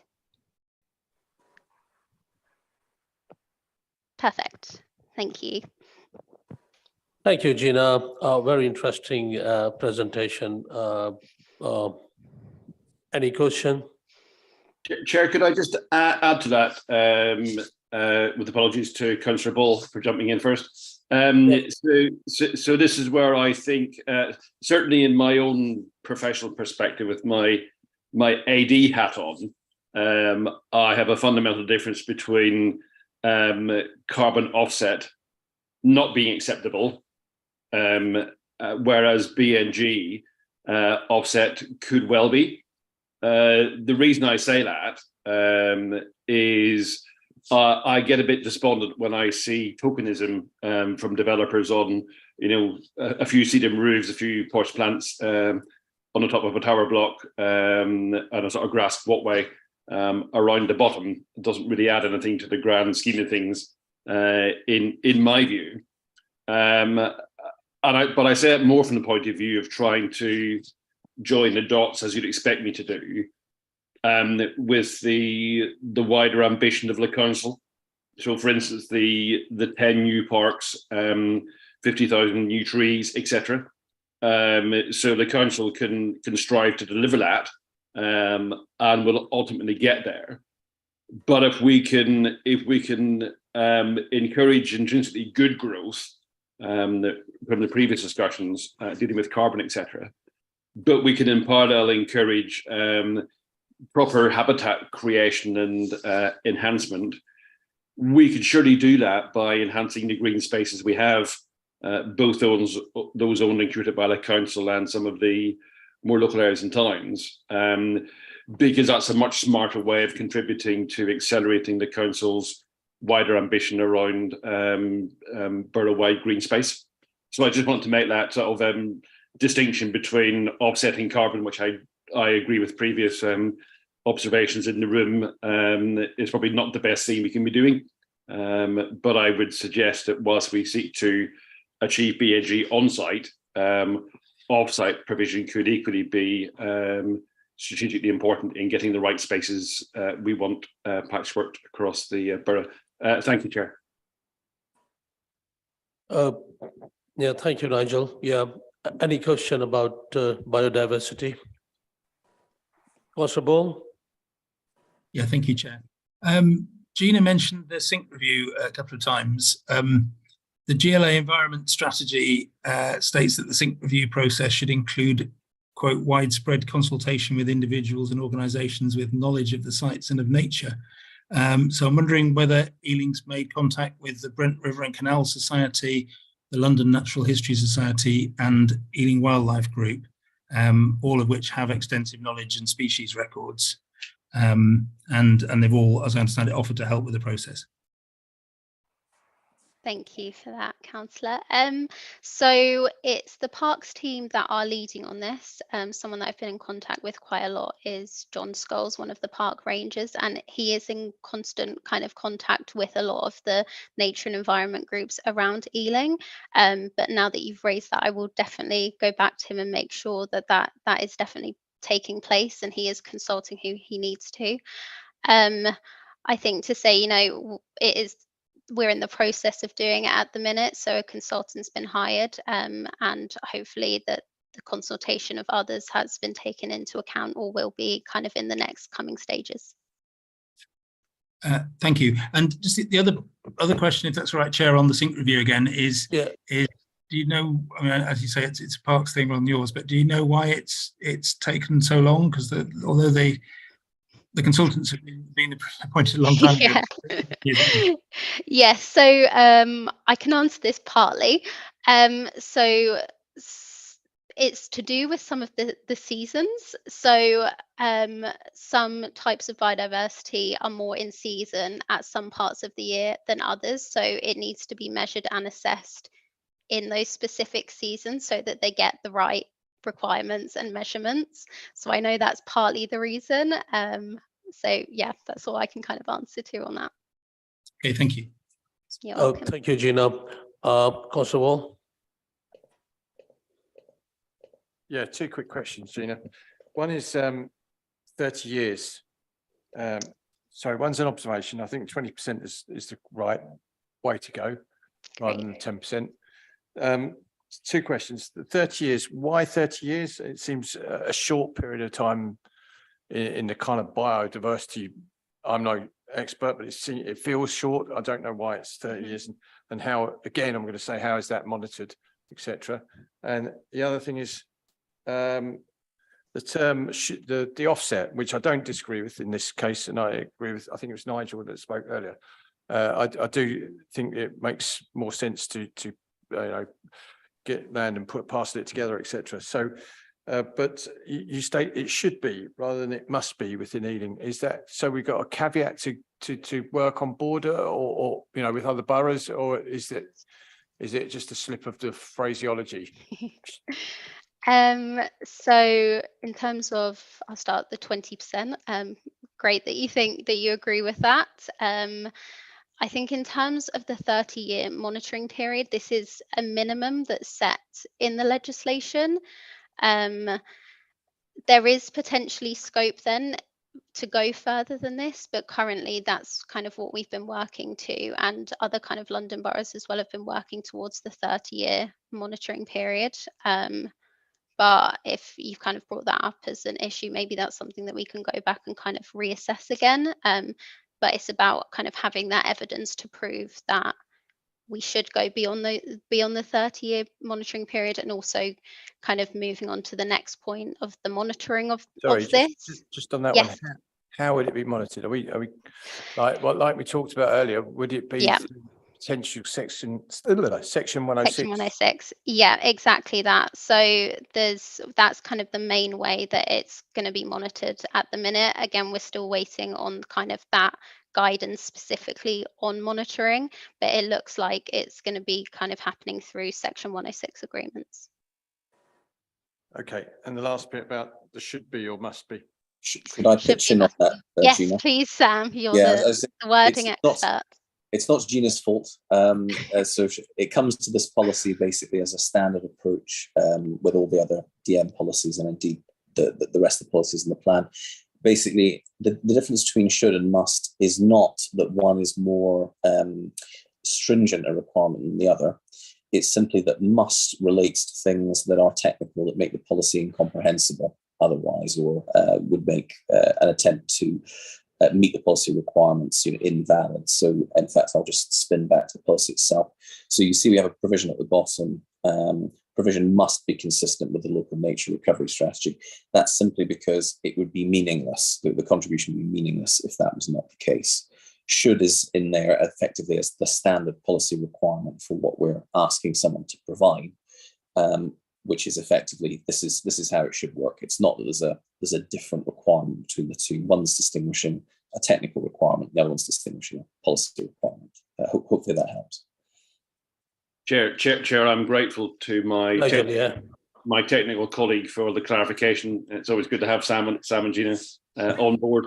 I think just to return to my sort of overarching view at the beginning, the risk factor here is we all know, it's just the realities of life, that developers don't want to provide anything. They don't want to provide affordable housing. They don't want to be carbon compliant. They don't want to provide BNG, off-site highways, etc., etc.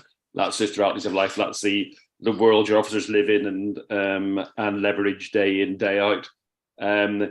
We just need to be clever here. The policies are right, but the articulation of the ambition, I think, is really critical here, because we already know we're seeing enterprising commercial people buying up low-grade farmland across the country and trying to market what they call habitat banks. So effectively going to the developer sector and saying, actually, we know you've got to comply with these policies. We know you don't want to do it on your site, or it's going to cost you money. Give me the money. I'll do the work and enhance some farmland somewhere else in the UK. And I'll provide your monitoring plans for you as part of that payment. And they will make money from it. I'm really keen we work smartly, and I'm not sure which councillor said it, but absolutely up for exploring it with neighbouring West London authorities. But I think home fires first. If we can use this, the advent of BNG, which is a good thing, to improve the green spaces across Ealing, we absolutely should do that. You know, good, decent network sites are better than pepperpot ones. If there is some advantage in doing that cross-boundary where those sites already exist and could be better, then great. But we just need to box clever early doors, not to let the in lieu off-site payments disappear somewhere else in the UK and not be delivered in at least Ealing, second best is West London or London. So I think that's really the straying into the political debate about councillors helping articulate the broad ambition of the organisation as to what it wants to see as a consequence of delivering growth and good growth into Ealing and what that looks like. Thank you, Chair. Yeah, the reason I talked about boundaries, because rivers, etc., canals, particularly canals, are kind of forgotten areas, and they cross borders, etc. It's just those sort of areas that we should be looking at as well. But thank you. Thank you. So just to my clarification, I know it's a very pressing time, so let's follow the Councillor Ball question. So at the moment, actually the legislation is not restricted, so the developer can spend money and in terms of off-site contribution wherever they like, very easily outside of the borough or outside of the city or wherever, unless or until they will not put that bit in there in our work. It will be open. Is that right, Steve? Yeah. I don't know if you want to answer that, Steve, but ultimately, yeah, that's correct. If it's not on site, then currently in the legislation that will be published, it is off site, but it doesn't specifically say within the boundary of the council or the borough. So yeah, so that's why we've put that in there, to make sure that it is contained to where the development's happening, so that we're also getting the benefits of the biodiversity net gain. Just to build on that, if I may, I mean, what the council is also beginning to work up is a series of, if you like, oven-ready schemes that where this eventuality for off-site provision crops up, we've got schemes which we can point to and invite developers to make contributions for, so that they're not incentivized to look elsewhere up and down the country. And the policy, of course, is an attempt to try and reflect what we anticipate is going to be in the guidance that government will publish. So in effect, it is a policy hook at this stage. I do envisage that we will have to do some further refinements and subsequently issue guidance in terms of how the policy will be implemented and delivered.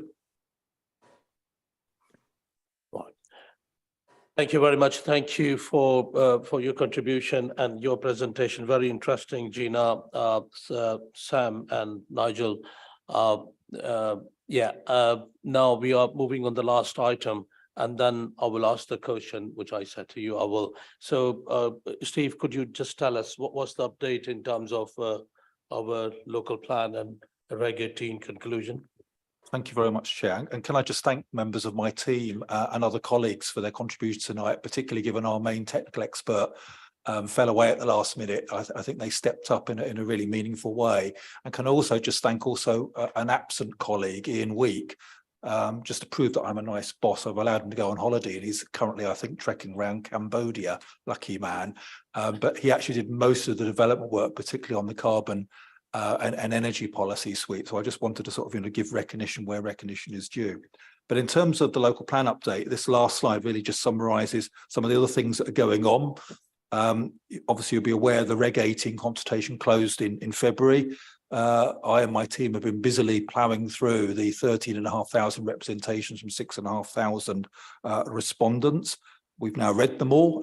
We've probably, I think, now finished drafting responses to about, I think, 3/4 of those. So we're getting through those. We will be publishing, hopefully very shortly, it is with our colleagues in the Press Marcoms team for design and printing and production, a document which will set out the sort of broad metrics in terms of who responded, broad geographies, age profiles, etc.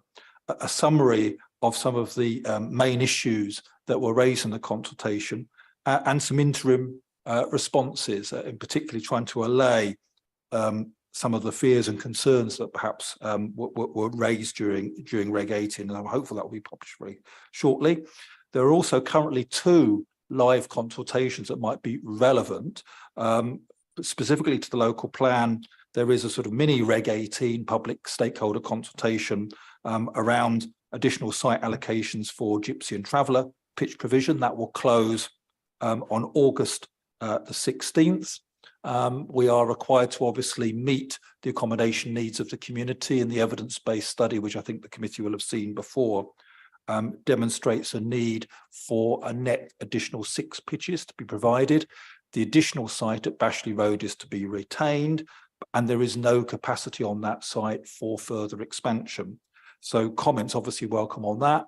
My colleagues in the regeneration team are also currently busily doing a consultation on Ealing and Hanwell in terms of a sort of area regeneration framework, 20-minute neighbourhood.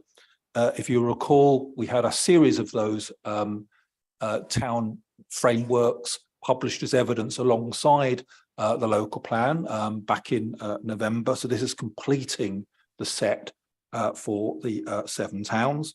You'll also be aware that we've published a revised public project plan, the local development scheme, the key components of which are we're currently working to publish, subject to member level sign-off, of course, our Regulation 19 or final proposals on the local plan for January of next year after Christmas, subject to obviously the feedback we get and the volume of representations we're aiming to submit the local plan to the Secretary of State in the spring, hopefully early May of next year.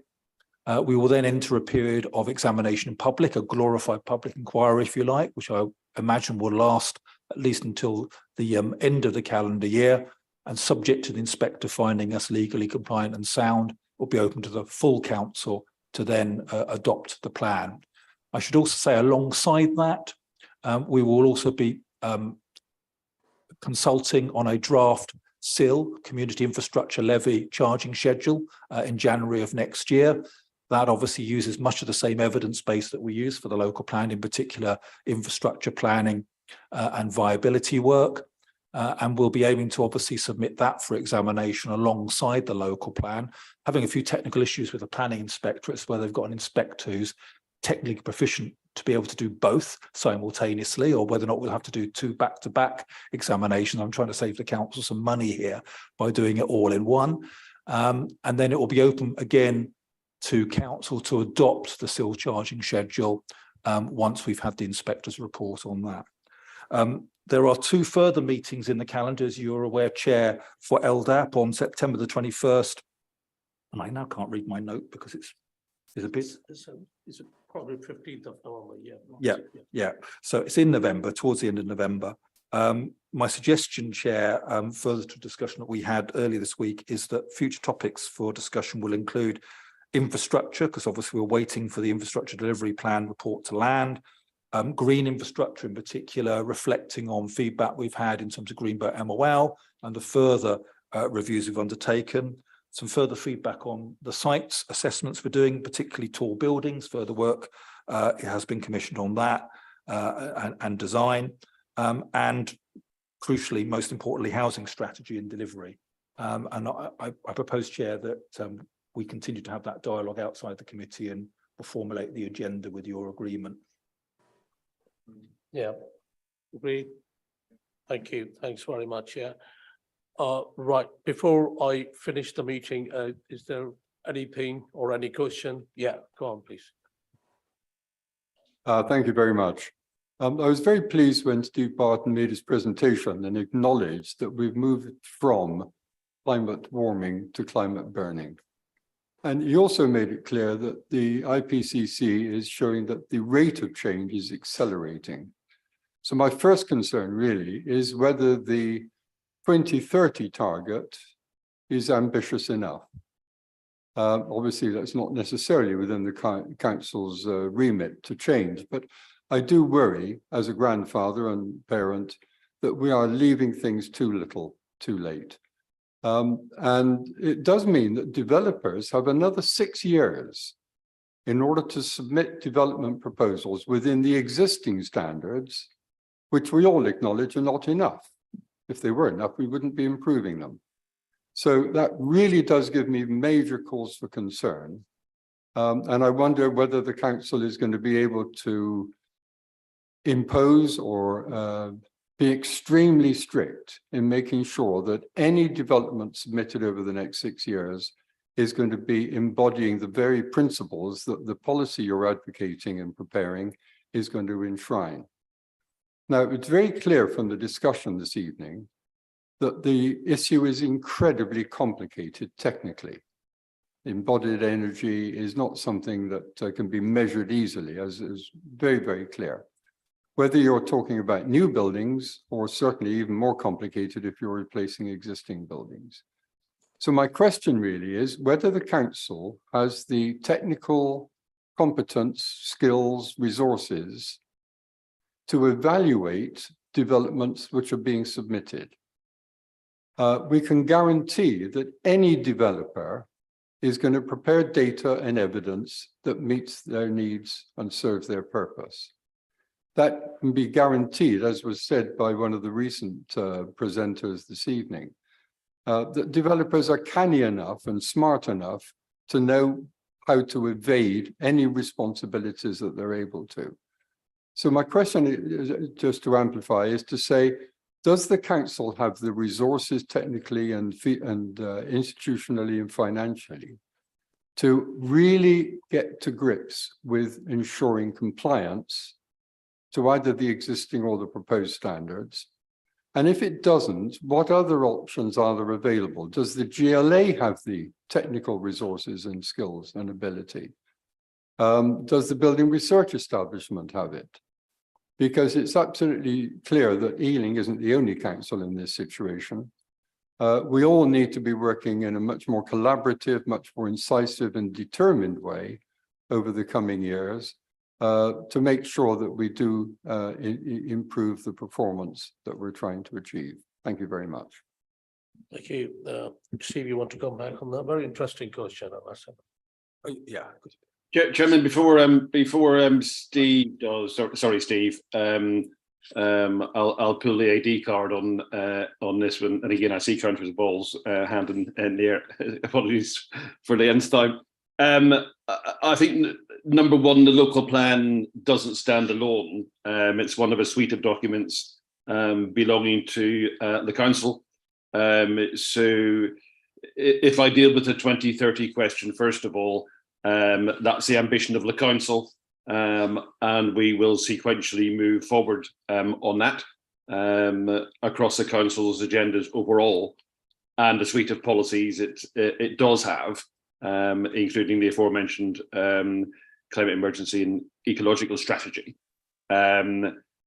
so we'll continue to do that, and it might interest the room to know that Peter George, who I report to as a new strategic director, has established an internal climate board to begin conversations pan council about how we become even better at what we do, catch up and go beyond.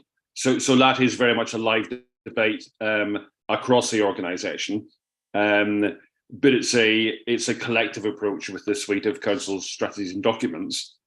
The second thing I'd like to say, probably on Steve's behalf, is this is exactly why we need to be relatively pacey about the local plan so that we get it done. We need to get it done right. We need to get it done in a participatory and engaged way, but we need to make good and proper progress to get our Ealing plan in place so that we become less reliant on the London plan and we're actually implementing policies that are more meaningful and more detailed for the needs of the borough. So I make no apologies for as Steve knows, driving the local plan as hard as we can to get to a sensible, informed conclusion and through to adoption in 25. So the ambition is clearly there. It is a collective approach, and the climate conversations are increasingly live inside the organisation. In terms of skill sets, the honest answer is no, we don't. We never do.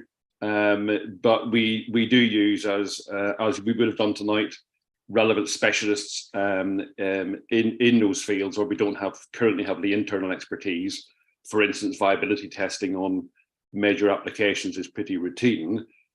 But again, if I pray Peter in aid, he's been very clear since his arrival a few months ago that the intent is to make sure that we build the capacity and skills inside the Ealing staff base to make sure we can handle some of this emerging legislation and guidance more in-house than using consultants externally. So we need to drive along. It's a collective, collaborative approach. The 2030 ambition will be challenging, and we can't do it all alone, but we'll do our best, increasingly so, and we will seek to skill up on the emerging agendas as they come along.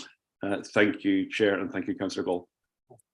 Thank you, Nigel. Before I come to Councillor Ball, could you add something, Councillor Ball, on that question? Yeah. Okay. Right. What I was saying was we should have taken both questions to start with, and then they could have been similar, but never mind, we've done that, and yeah. Okay. Councillor Ball, go on. Yes. So two questions, if it's all right, on this. Firstly, as I understand it, the de-designations of MOL and Greenbelt were the most commented on element in the Reg 18 consultation. So I'm a bit disappointed that there isn't going to be a further Reg 18 consultation on some sort of modified version of these, taking into account, listening to what the residents have said on specific sites. So why was that not done? And then the other one is on the traveller site allocation document published a few days ago. I've had a read of that, and it says that while there's a need for 6 additional permanent pitches, there's no need for any transit pitches in the borough because we have few encampments, and that seems hard to reconcile with a large number of encampments that we do see every summer. For instance, recently in Ealing Common and Village Park Rec in my ward, also in Dean's Gardens, and officers in other departments in Parks and Envirocrime have been sort of pointing to to this document as going to be able to help because it would provide alternative transit facilities. And then that's when we actually get to read it, that's not in it. So what's the evidence of few encampments? Thank you. Thank you, Councillor Ball. Steve. Just on the transit camp first, I mean, clearly, obviously, it's probably above my pay rate, if I'm being honest, because it's not something which we're going to cover and are required to cover in the local plan. But of course, it is something which features in the council plan that was published last year as one of the ambitions of the council. We did ask the consultants to have a look at this, and the very strong advice, if you read the report, was that, that they didn't believe that a transit camp should be co-located with an existing gypsy and traveller site, that they should be entirely independent of those, both for management and operational reasons, if you like. So, you know, that will be something which I'm sure will be looked at by the relevant AD, but it's not something which I'm required to or intend to cover in the local plan. So I perhaps would direct you to speak to one of my colleagues in the housing department, perhaps advise on the relevant portfolio outside this meeting. In terms of green infrastructure, you may have missed what I said, that in terms of the future work programme of the committee, I do want to come back and revisit green infrastructure and to talk about Greenbelt MOL, the feedback we've received and the further work that we've been doing. So that will be a topic that we will revisit. I mentioned the report that has been prepared. I'm just waiting for colleagues in the organisation to get that out through the MINSA to be published hopefully very shortly, which will deal with some of the concerns that have been raised. So there will be some feedback on that almost imminently, hopefully. Yeah, sorry to clarify. Sorry, Chair, through the Chair. What I'm saying is that I was correct me if I'm wrong, but as I understand it, there isn't going to be a formal kind of Reg 18 reconsultation on any kind of modified plan. So there is, I know the document that you've mentioned, correcting some mistakes that people have made as you see it, is coming out, and we're going to discuss it at this committee. But just kind of hoping that there will be some broader reconsultation on the points which were the ones that most residents happy with. Okay, Constable. Yeah. I mean, there will be a further round of public and stakeholder consultation. It's called Reg 19. I did outline that earlier, and that will be in January. Of course, once, obviously subject to member level sign off of the final iteration of the plan. And of course, then once the plan is submitted alongside any representations that have been made during Reg 19, of course, we go through a very exhaustive public inquiry process presided over by an independent planning inspector. And of course, anyone who's raised objections to any aspect of the plan may have an opportunity at the discretion of the inspector to give further oral evidence.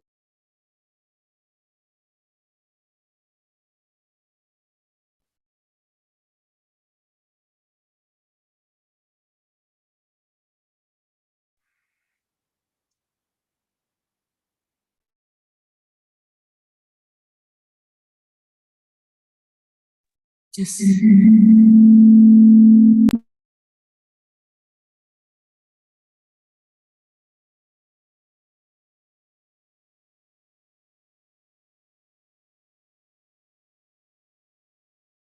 everyone wants to go home. I did have quite a number of questions actually arising from the conversation today, which I did want to put, and I realise I haven't got much time. I did, however, want to ask, because I found the discussion on, particularly on embodied carbon, complicated, and I was hoping to ask for some clarity, or maybe some concrete examples, if I can use that term, about developments that are in the public eye at recently, perhaps for Percival House or for Gurnell or for the housing at Friary Park, whether there would be a change in approach as a consequence of the new approach that with retrofit first. So I think that would be really helpful to people to understand how it would work in practice. More generally, if I just may say that this is a major exercise that you're undertaking. To my mind, it's the most important work that the council is doing. You can see how interested people are with the 6,500 comments that have been on the local plan.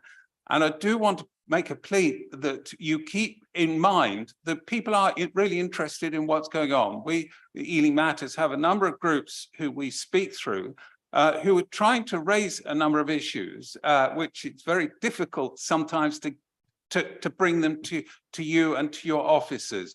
The list of additional work programs that Steve has outlined that will be taking place between now and Christmas raise quite a number of additional issues for me.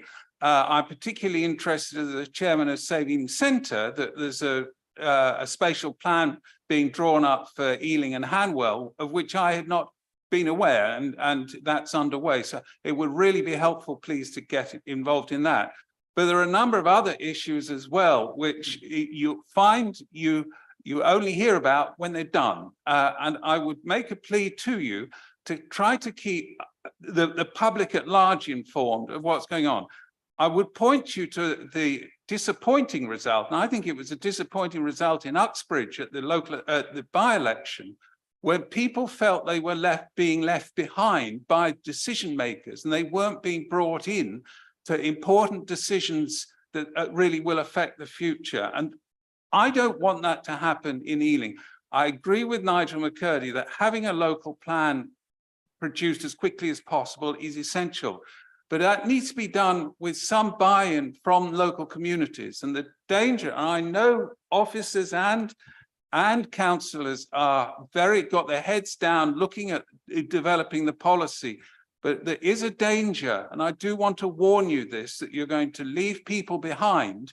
I don't know what that means, but there will be some consequences if you don't bring people with you. So that's my request. And the last one, if I may, is this LDPAC meeting is a great meeting for an opportunity for new reports and new publications before they're publicized to come here. There's the new local development scheme or revised local development scheme has been published recently. It would be great if that were actually an agenda item on this meeting. Similarly, the report back on the local, on the Reg 18 consultation, a report and a summary of the main issues that were found would be very useful for not just yourselves, but I suggest also for other people to listen to. I'll shut up there because I can see you want to go home. So that's fine, but I'm grateful for a few words. Thank you. No, I really appreciate your contribution. It's a very valuable contribution, and we are working together to produce a local development plan, which is not better for us, but it will be betterment for the generation to come in this borough. And I really appreciate your time and your effort to make your contribution. So we will be working together. We are having dialogues with you from different channels, and we will make sure we will continue communicating with Ealing Matters and other organizations. You are a part of the community, and your issue should be heard on that matter. So thank you so much for your time. And if there is no other questions or no other concern, I'm closing this meeting. I hope you enjoy a beautiful summer, and we will come back in September. Thank you.